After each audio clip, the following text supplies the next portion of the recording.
Olympics. Now, China making its voice heard loud and clear at the G20 summit. It has a lot of financial clout these days. After all, it's the one big power that still has cash. You worried by that? Let's talk about that with former U.S. ambassador to the United Nations, that is, John Bolton. He's now with the American Enterprise Institute. Ambassador, welcome to the program. Good to have you with us, sir. Glad to be here. Would you answer the question? Are you worried about China's rise and influence?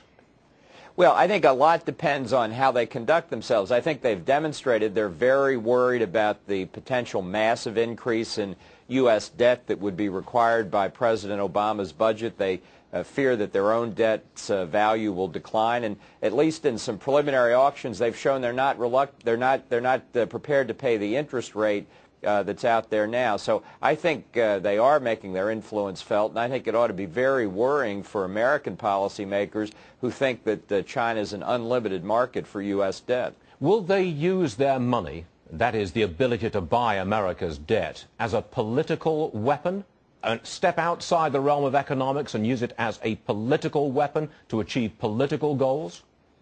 Well, that is the $64 question, and I think the answer to it is going to tell us a lot about China's role in the world. They have every incentive to use it for political purposes, but how they make that decision is going to be hard to tell. Their government is really no more united in that sense than ours is, but I think this again ought to be something that American policymakers take very seriously. It would be a mistake, I think, to assume that even at a higher interest rate, China will simply pick up the debt like a sponge and not exact other payments in political form. Granted, we've got to pay attention to it. Granted, we're worried, but I put it to you, sir, there's not much we can do about it. I mean, they have leverage. If you've got the cash, you've got the leverage. We don't.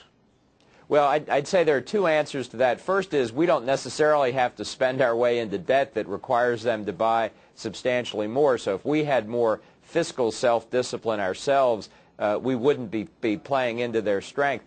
And second, it's not at all clear that the debt that they do hold, or even a substantial increase, translates into that much political leverage. Certainly, we have political leverage back on them as well. So I think it's a very complicated game. But much of this depends on factors that are within our control. I think that's the most important thing. We don't have to cede this political leverage to them automatically if we're prepared to be more responsible in our own domestic fiscal policy. I want to just bring in one quick question, if I may. You're obviously a U.S. ambassador to the United Nations. You know the UN back to front. What are we doing in America, putting $900 million into Gaza through the United Nations when we're flat out broke? Can you answer that one, sir? No, I can't, actually. I certainly wouldn't do it. I think it's a mistake. I think too much of the UN's programs in the occupied territories have been abused for political purposes over many decades. And I think that as we face a period of fiscal restraint, at least we should be, we have to look very carefully at our expenditures in international organizations like the UN. But this President Obama, is very pro-United Nations. He wants to use it as a tool of American diplomacy. He's not going to retreat from the UN, is he? Oh, I think exactly the opposite, as you imply. I think more and more of American policy will be run through the UN. This G20 is kind of an executive committee of the UN General Assembly.